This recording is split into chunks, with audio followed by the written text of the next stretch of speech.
ఆశ్చర్యకరమైన బైబిల్ పాఠముగా దినవృత్తాంతములు మొదటి గ్రంథము 3వ అధ్యాయం చదువుకుందాము.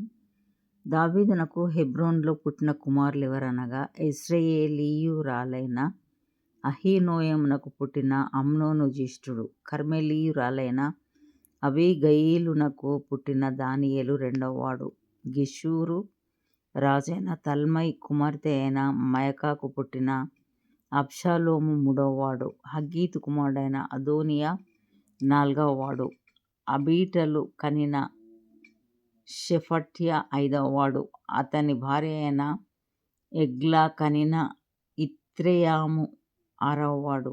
ఈ ఆరుగురు హెబ్రోనులో అతనికి పుట్టిరి. అచ్చట అతడు 7 సంవత్సరముల 6 నెలలు ఏలెను.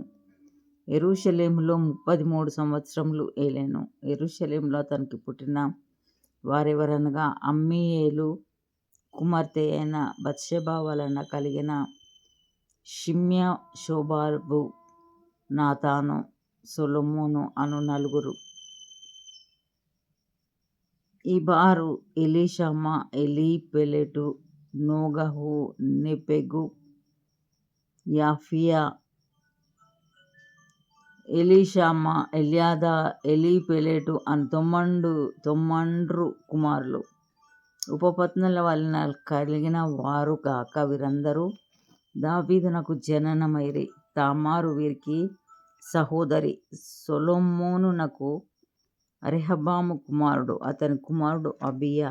అబియాకు ఆసా కుమారుడు, ఆసాకు యెహోషాపాతు కుమారుడు, యెహోషాపాతునకు యెహోరాము కుమారుడు, యెహోరామునకు అహజ్యా కుమారుడు, అహజ్యాకు యోవాషు కుమారుడు, యోవాషునకు అమజ్యా కుమారుడు, అమజ్యాకు అజర్యా కుమారుడు, అజర్యాకు యోతాము కుమారుడు, యోతామునకు ఆహాజు కుమారుడు, ఆహాజునకు హిజ్కియా కుమారుడు, హిజ్కియాకు మనష్షే కుమారుడు, మనష్షేకు ఆమోను కుమారుడు, ఆమోనునకు యోషియా కుమారుడు.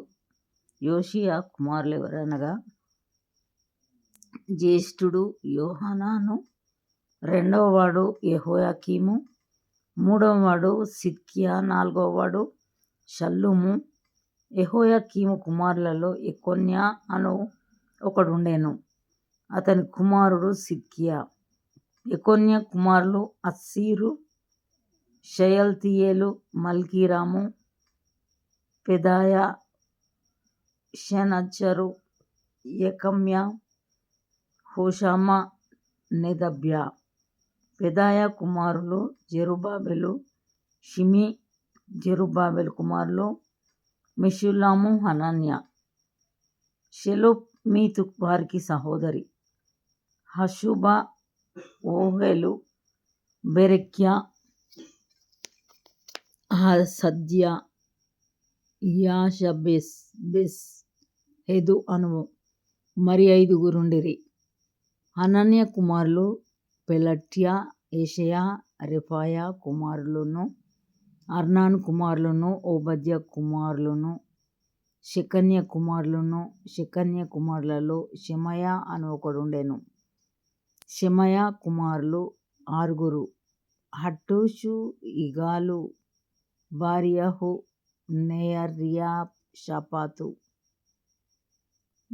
నెయర్యా కుమారులు 3, ఎల్యోయేనై, హిజ్కియా, అజ్రికాము.